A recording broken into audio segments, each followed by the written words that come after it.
Okay. Good afternoon, everyone. Welcome to the March 16th Committee of the Whole. I would like to call the meeting to order at 5:00 p.m. Councillor Feeblecorn, I'd appreciate if you could do the land acknowledgement, please. Yes, I'd like to acknowledge that the rural municipality of St. Andrews is located on Treaty One territory, the traditional lands of the Anishinaabe, Cree, Oji-Cree, Dakota, and Dene peoples, and the national homeland of the Red River Métis. We respect the spirit and intent of treaties and treaty making and remain committed to working in partnership with First Nations, Inuit, and Métis people in the spirit of truth, reconciliation, and collaboration. Thank you. Adoption of the agenda. Motion to adopt the agenda as amended with the removal of item 7.1 under old business. Warner Road Lake access. Yes, I can move that, and then also, yes, if I again apologize, I sent out an email regarding some history and some information about Warner Road. I should have waited till our council meeting to distribute that. But if I can have some more time to just get some more information for administration and bring Warner Road at Lake access back to our next committee of the whole meeting, please. Perfect. And if you could send that all to administration. Sure. Before which you, thank you. Okay, Councillor Feeblecorn, move that. Could I have a seconder, please? Deputy Mayor Marecki, all in favor? Oh, and I should mention, Councillor Dornbos just texted he's gonna be about 10 minutes late, and I'm advised Councillor Hunt is unable to attend this evening. Next, reception of delegations. Welcome Jennifer, Executive Director of our RPD, and Mayor Debbie Feeblecorn, who is the Chair of Red River Planning. Welcome. Thank you so much, and Thank good you. evening, council. It's lovely to be here. We try and do a annual road show, and more particularly when we have a recently adopted strategic plan. So what I'm hoping to highlight this evening, just gonna get my PowerPoint to work here, 2025 service metrics, as well as an operational overview with some of the improvements that were brought forward. As well as highlighting the strategic direction for the next 5 years for the RRPD. So just a snapshot in terms of service delivery last year, we issued over 1,200 building permits, which was a 10% increase compared to the previous year. We completed over 10,000 inspections, which was a 15% increase. Processed 300 planning applications that resulted in the creation of 220 new lots. And we also saw a reduction of complaints by 74%. So these indicators reflect increased development activity, improved service consistency, as well as strengthened communication. If we look at total permits issued since 2018, we can see that there's some fluctuation in development activity, and that's fairly standard. We see a peak in 2021, and that's when services became available in West St. Paul. So there was an increase in permit activity, and that was followed by some decline, most notably in 2023 when interest rates became very high. But as we're moving forward, we're starting to see the permit numbers increase. In terms of the types of permits that were issued last year, as I mentioned, there was overall a 10% increase, but more notably, single family dwellings saw over a 26% increase. So there were 90 more new home permits issued last year compared to previous years. And we also saw increases in some incidental permits like decks, quite a significant increase, actually 73%, and also an increase in commercial development. So looking at commercial development overall, there was an 18% increase in commercial development with a total of 141 permits being issued. And those permits vary based on type. That could be new construction, renovation, plumbing permits, signs, or occupancy permits. When looking at inspections, we did see one of our highest years on record. That's despite several service improvements that we have implemented, and I can talk a little bit about that as we go further on in the presentation. But overall, we did complete over 10,000 inspections, and despite the higher volumes, we maintained service timelines, and that's through staffing stabilization as well as process improvements. And that trend really reinforces workforce planning and modernization, and why that remains central to our strategic plan. Planning activity, as I mentioned, there were over 300 planning applications that were processed, and you very often see those with respect to various conditional uses, subdivisions, and rezonings. jumped one, my apologies. If we look at planning applications by type, overwhelmingly it's variances that we're dealing with. And you can see if we look at a year by year analysis, I'm sorry, this is very touchy today. If we look at the last 5 years, the majority of planning applications have largely been in St. If we look at overall transactions, so that's all permits, all planning applications, West St. Paul accounted for over 53%, and that was followed by St. Clements, St. Andrews, and East St. Paul. We also provide enforcement services to our member municipalities, enforcing the development plan, zoning bylaw, as well as the building code. And we did issue 47 notices of violation last year.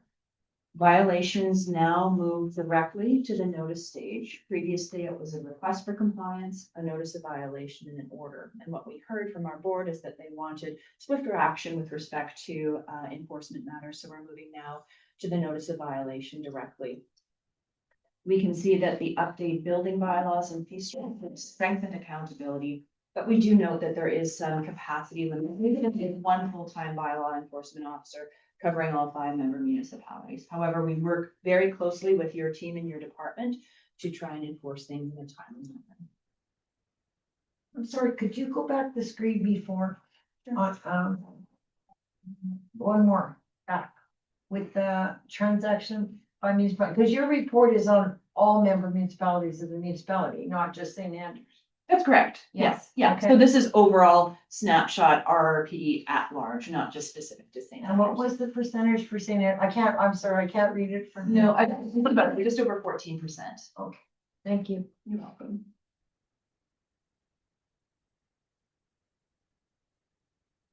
And West St. Paul was 53. Yes, that's right. Thanks. No problem. Looking at complaints, last year we investigated 15 complaints. That was a 74% reduction in complaints. Nearly half of those required no corrective action and were resolved within 1 business day. The primary categories include zoning interpretation, building code matters, and communication. This reduction reflects improved service clarity, stronger communication, and consistent processes. And this is an important indicator of service quality and public trust. So those are great metrics. And how did we get there? What did we do? In 2025, we focused on modernization, alignment, and professional capacity building. So as you saw last year, we were before you for the harmonization of the 5 municipal building bylaws, and that was a significant undertaking, but that resulted in some streamlining with respect to plan review and inspections, placing more responsibility on the designer to review foundation requirements for new homes or garages and for them to complete the inspections. And that's keeping consistent with City of Winnipeg processes as well. We aligned our processes to be in keeping with the performance standard regulations and making sure that we're issuing permits and completing inspections within time. We strengthened our engagement with the industry. We sit on the Manitoba Home Builders Association Technical Review Committee and have monthly meetings with them talking about what we're doing and where we're at in terms of permit issuance inspections. We enhanced our public communication through bulletins, AI tools, and instructional videos, and then also continue to invest in our staff. So these actions strengthened governance, consistency, and will lead to long-term organizational stability. So before I go on to the strategic plan, I'm wondering if there's any questions with respect to what we did in 2025. Council members, do you have any questions? We'll carry on then. So in terms of our 5-year strategic plan, the plan was grounded in extensive engagement with the board, CAOs, councils, staff, builders, and developers. Stakeholders recognized significant improvements and encouraged the RPD to shift from stabilization towards proactive modernization, and the priorities presented today reflect that. Our mission is straightforward: to provide expert planning and community development support to municipalities and the public. That means clear guidance, consistent standards, professional, responsive service, and everything in the strategic plan supports that mandate. Our vision is to become modern, collaborative, financially stable, and regionally respected as a planning organization.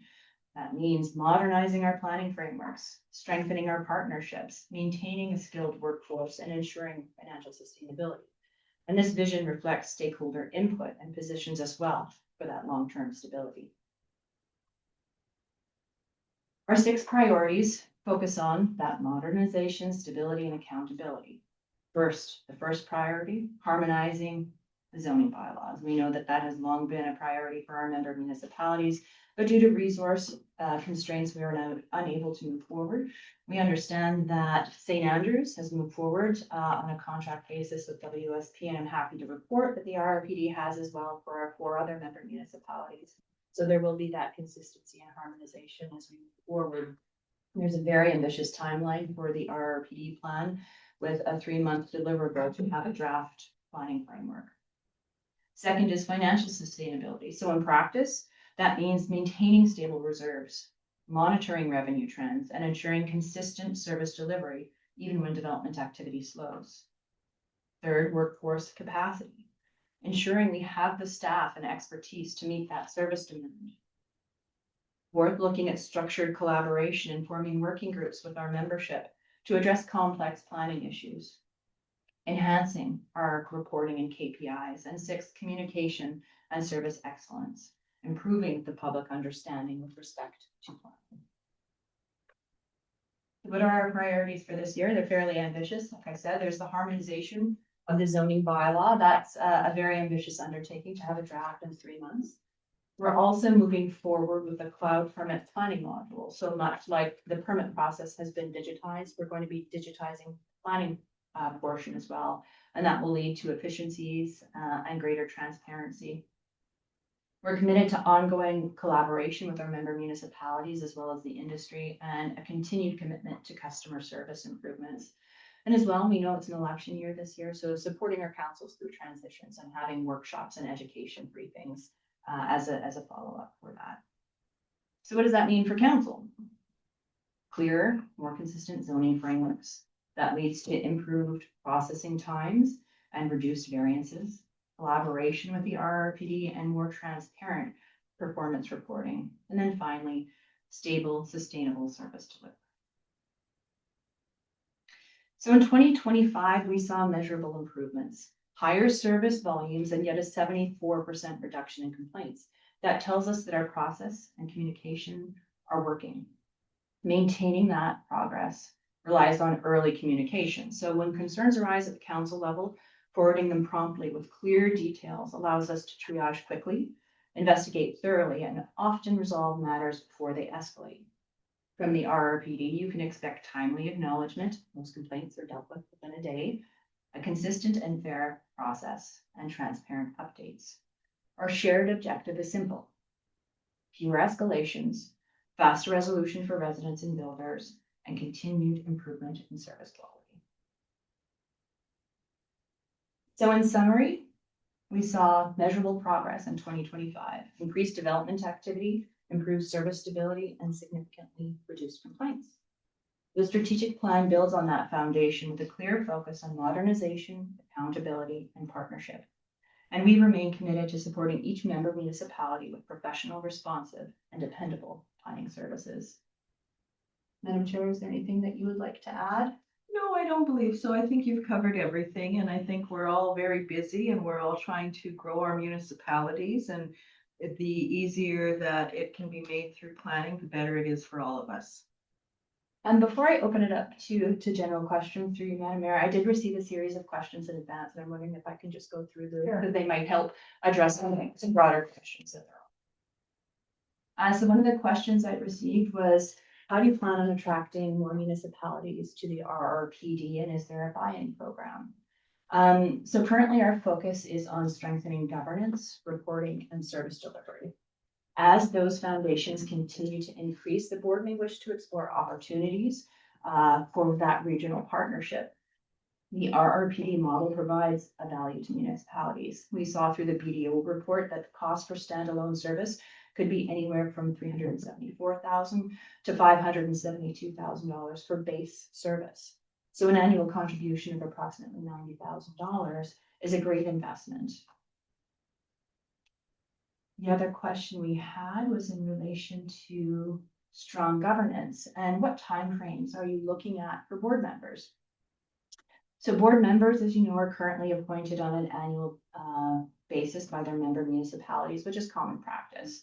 However, longer appointments such as 2 or 3 years term could strengthen that continuity. But that's really up to our respective member municipalities as well as the board, and further dialogue would be required in terms of what that would look like and what that might mean. What is our plan for special interest groups and what would that look like? As development activity increases, you're seeing more and more special interest groups and advocacy. So it's about preparation, ensuring that there's clear policies, transparent processes, and really consistent communication. So the interest groups understand what is planning, what is the framework where decisions are made. Our goal is always to be fair, consistent, and apply policy. There was another question with respect to a commitment from our member municipalities and how can we do that when there's an election every 4 years? So we've operated throughout the years since 1977 with strong partnership with our member municipalities. One of the areas that we're looking at strengthening is clarifying and reinforcing those commitments through governance and reporting structures. So again, that's something that the board may wish to explore further as part of strengthening long-term governance. Why hasn't cross-training and knowledge transfer been implemented years ago? Well, it was. It was implemented and it was standard practice for some time, but what we saw in 2023 was a 30% loss in our workforce. That meant that our team had to focus on day-to-day operations. There wasn't redundancy, there wasn't opportunity for cross-training. So over the last year, our vacancies have been filled and staff have been stabilized, and now we're beginning to again formalize those processes in practice. How many currently are all on staff? Yeah, as of today, we have 20 full-time staff, so we just filled the planning manager vacancy, but we do have another vacancy that has not been filled yet. So the goal is to have 21 for this year as our base staffing level. There's also contract staff and summer students that we use on a seasonal basis. Competitive compensation. So what are we looking at? And that's in relation to that skilled workforce and retention and recruitment. So we deal in a very specialized environment, and sometimes we compete with municipalities for the same workforce. So reviewing compensation allows us to attract staff and retain staff. And part of that compensation is also opportunities for staff development and allowing people to grow within the organization further. We work hard as well on creating a sense of team and positive workplace culture that make people want to work with us or come back home. As a follow-up question, I know there was I jumped ahead here. There was a question here with respect to enhanced organizational performance and financial reporting and why that isn't current practice. Financial reporting is current practice. So on a monthly basis, we provide we provide 2 profit and loss statements to the board. There's one that's compared year-to-date actuals and one that's year-to-date according to budget, as well as our balance sheet. I think what that tactic and strategy was talking about was spending more time talking about the finances and talking about financial reporting and maybe doing a snapshot with respect to how we're doing. We also have been doing 6-month check-ins halfway through the year to see how we're doing according. And then the last question I had related to staff, and Madam Mayor, you touched on that. The other question was how many staff are working in the office daily. So we do have a total of 20 full-time staff, and some are fielding inspections, some are doing site visits, meeting with applicants, and we do have contracts with some staff that allow for a hybrid work model. So those were the questions that I received in advance, and I'm happy to try and answer any other ones there are. Well, I'm sorry, who had their hand? That was quicker. Okay, go ahead, Tim. Hi Jennifer, how hard is it to find staff with the proper qualifications? It's incredibly challenging. It's a very, very competitive field. From the development services side of things, we have an excellent partnership with Red River College, and a lot of our summer students end up being full-time employees at some point. Our manager of plan review is a former summer student with us who grew with us, but that's really critical in that succession planning and having a skilled workforce. on the planning side of things, I can tell you there's a global planning shortage. And it's really difficult. And the association is talking about getting out to high schools and making planning, people more aware about planning so we can get more people into the field, but really difficult. Great question, thank you. Deputy Mayor Markey? Yeah, thank you, Jennifer. What ended up happening is Ken asked one of my questions. First one, but I do have a follow-up, another one. The zoning bylaw harmonization. Wondering if you could just touch on that a little bit more detail. For sure. So we know that our zoning bylaws are out of date. We need to catch up. I know it's been a priority for our member municipalities. So the goal in the harmonization project is to work with WSP, who is your consultant as well. The objective would be to have harmonization in terms of definitions, having standard definitions across our member municipalities because they differ greatly, which can lead to administrative challenges, but also leads to challenges from the development industry. We're also looking at the general provisions section and having consistency with respect to that. But then when it comes to zones, there's some uniqueness in each one of our member municipalities, and there's the option to do an a la carte choosing, so to speak, and figure out what applies best to each member municipality. But the harmonization is really to update it and have that consistency. And the consistency piece is critical from an administrative standpoint, because there are so many variabilities among our 5 building bylaws, but also from an industry standpoint, knowing that when you're building in St. Andrews, it's very similar to what's happening in St. Clements or West St. Paul. Thank you very much. You're welcome. And members council?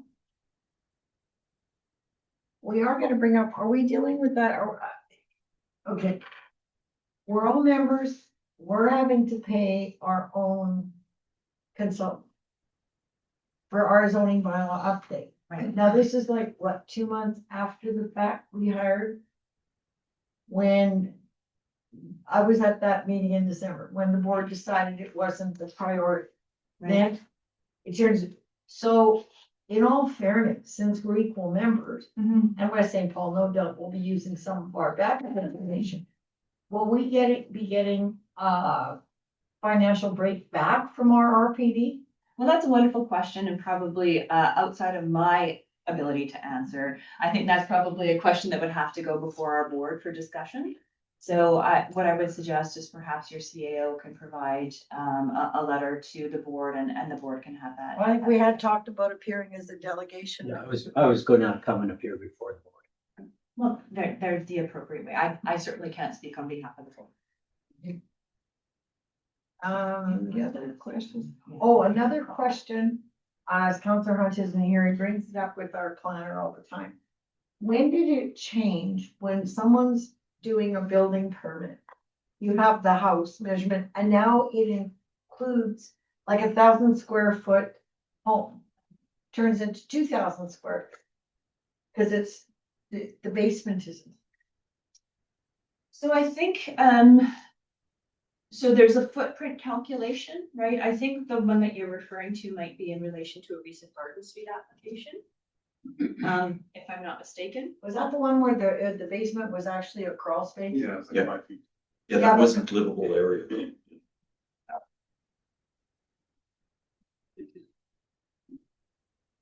So Because that was never the case. When did that change that you're, So I think that one is a little bit unique in that it relates to a garden suite. no, not just that one. All of them coming before us now have included the basement, like you, because as Councillor Hunt put it, a lot of people will come for information because they get noticed the next door neighbor is putting in a 2,000 square foot garage. Mhm. So they come here, but it's actually only 1,000 feet. They're counting now another floor, like doubling the size of the building. It's not the true size of the building. Yeah, so it does depend on the definition, and that's a great example of floor area or unit area. And there's a distinction between the two, right? Because depending on the zoning bylaw and depending on the zone, it can include all floor space, right? All usable space. But that's something that we need to get consistency on moving forward with the zoning bylaw. Yeah, because it never used to be like that. Like, what, how did it change? Was it because of the new building code that came in? Or who put in that change? No, it might be that you're seeing more second story mezzanines that you haven't been seeing previously, right? So that might be part of the issue. I know with respect to the garden suite, that was rather a unique situation where typically you don't see a basement with respect to what, in relation to a garden suite, it's typically pad and post foundation. Yeah, but we're wanting that changed in our zoning bylaw that it can be permanent. Understood. But that one was just like a 5 foot space, I think she said. It was like, unless you're housing hobbits. I mean, it would never, it was for a hot water tank and a furnace. So I trust they're getting a refund on it. I'd have to look at that more, Oh, in more detail. I'd have to have. Councilor Pivoy. Was that another example of when there was a resident that had a proposed house and the roof line had come down almost like there was like a carport attached to the house, and that was included as square footage? He was like, no, that's not square footage of the home, it's just the roof line overhang. Right, and that, again, that falls into the definitions because it talks about covered portions and uncovered portions that are considered as part of the square footage calculation. So providing that consistency and go forward, if it's not livable space, maybe council isn't concerned that that's part of the overall square footage calculation, but that's the way the zoning bylaw reads. But then the applicant applying for that increases the cost of their permit because of it's counted as square footage. Correct? Is that correct? It is overall square footage, right? It's part of the review. So as Councilor Feeblecorn said, if it's an overhang for a carport and that's included, they're paying a lot extra for that as livable space basically. It wouldn't be calculated necessarily as livable space as part of the fee bylaw, but it would be as part of the square footage calculation for the zoning bylaw. If that makes sense. No. There's different square footage calculations on the fee bylaw based on whether it's the single family dwelling or a deck that's covered or a carport. There would be different fee structures that go along. Does it have to be that complicated? Cause like, I mean, when you get insurance, you tell them the square footage of your main house, when your house is up for sale. You tell them the square footage of your main house. But this is adding on a basement and all of this, it just, Yeah, it depends. It's standard practice. If you look at the city of Winnipeg, we're following their model in terms of fee calculations.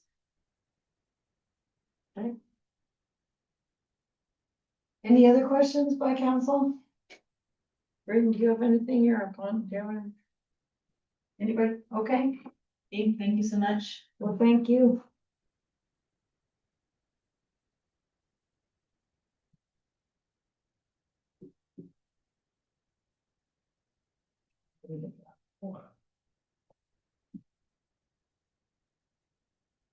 Okay, next, item 5 is the management reports.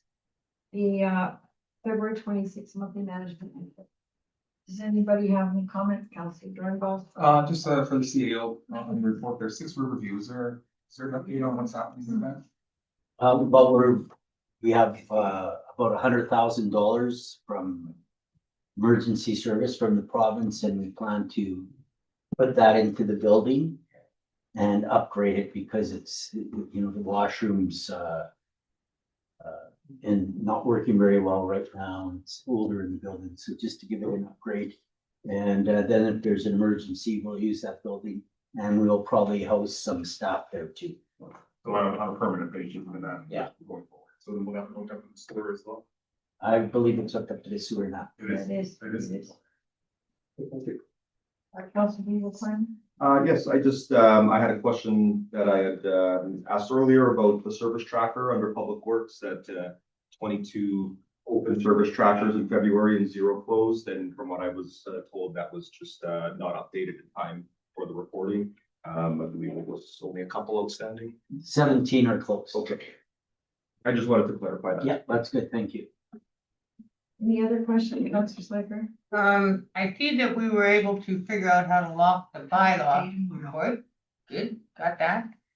However, we're gonna go back to my same normal comment. That bylaw report tells me nothing.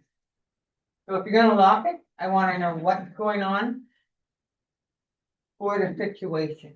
Because if everyone's gonna campaign this fall and you're walking into areas that person coming out the door screaming at you that they've been dealing with bylaw and blah, blah, blah. I think it's only fair that anybody campaigning in the election should have a heads up of what's going on. So, No, so then we would give that information to a regular citizen that may run for council and may not be in for council, that confidential information. It's locked up, so irregardless, it's there. It should, if you But- can so give me an if- animal If report, you're talking about confidential information that you can use as in an election, you're using our information to give yourself an advantage in. well, when things go on in my ward, I'd like to know about it. Mhm. And just a dinky little one-liner, that doesn't tell me anything. So I still have a year to go, No. and I have much higher expectations for the 5th time on this report. Okay. What exactly would you like to see in there? What the issue is, Okay. what happened. If it's locked up, everybody should be able to see. So we have an idea of what's going on in the RM, in case you are out and about somewhere. But that report is nothing. Okay. So this is the 5th time I have asked for this. Thank you very much. yeah, but I'd also brought up, you would ask councilors like her for addresses. Well, I fill in a service tracker that the report came like, it's my house being investigated. Oh, that mine comes out like that all the time. Well, that is wrong. That's Well, a but they privacy agreed with, issue. they removed the addresses like you asked, and I agreed with that, I do agree with that, that's fine. But if it should say the ward, if we can give an animal report that's stuck to this thing the way this is, we can certainly do a people report. Well, there's privacy rules and laws to follow, Councilor Slaker. And I don't think anybody else, do you have any comments on this on council that all this information should be? It's, I don't wanna know the address, I don't wanna know the person, I just wanna know the issue. There's no confidentiality with that. well, you're gonna be approached by residents out there. So you'll find out the issue. I got a year to go, I'd like to know. Okay. Any other further comment? How are the commissioners working out, by the way? Good. I mean, summer's the true test, but our costs are down and they've been working fine. Okay, and animal bylaw, Very good. good, Yeah. the reports are amazing. Oh, Deputy Mayor Markey? Yeah, I have a report on the animal bylaw people and this is just through a resident and they were service. So Well, just on bylaw, I think in the budget, we saved $60,000. I'm not sure the exact Okay. number, but we've had savings. It was well over 100. I think there we put the budget for 80,000. Okay, for information items, does anybody have any comments on the information items? Councilor Dornbos? Explanation from the Minister of Municipal Northern Relations in regards to that, what that letter is about. I clicked on the link and it brings me to the Province Manitoba website. I'm just not quite sure.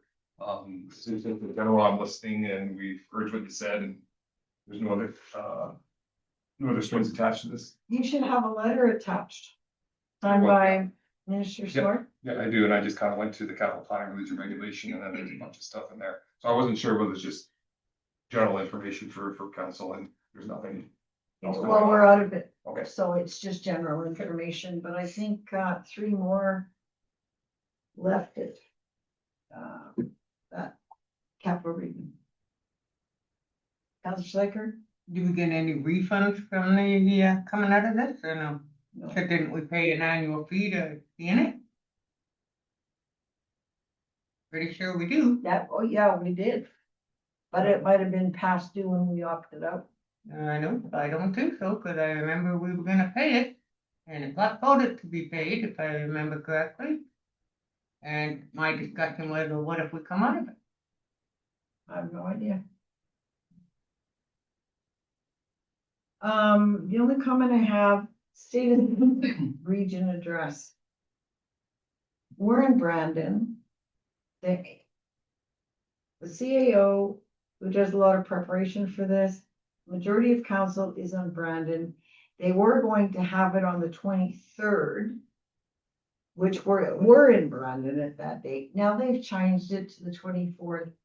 So they want to know if this date will work. Administration, what do you say? Because you're in Brandon. So much work has to be done for that. Well, I think the date's gonna be problematic for Rangers to come. That's what I think. I mean, I think they could change it any other day. In May. Mhm. Okay, so perhaps Lisa, who would do that? You could send them and say this is not a good date. Yeah. Thank you.